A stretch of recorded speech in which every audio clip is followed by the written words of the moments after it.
Pennsylvania law prevents felons from purchasing guns, but in the past, some have circumvented that law by making what's called a straw purchase. Representative Marcy Tobel defines the term. A straw purchase is when someone who can't legally purchase a gun because something in their background gets someone else who has a clean background to purchase a gun for them. They go through all the paperwork and they purchase the gun, then transfer it to the person who's not legally able to obtain a gun. Representative Tobel is the sponsor of a new law that closes a loophole preventing mandatory minimum sentences. On the second and subsequent offense of the straw purchase, they can get a mandatory minimum sentence of 5 years.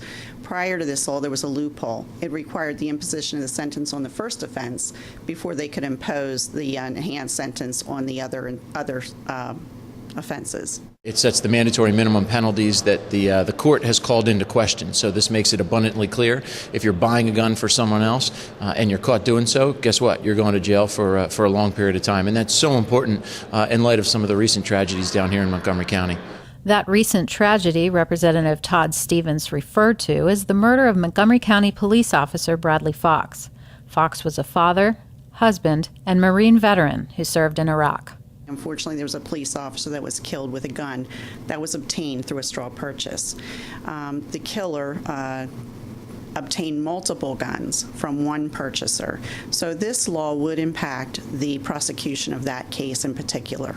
Tobel hopes this new fix to the law will serve as a deterrent while also removing from the street those who are illegally supplying guns to criminals.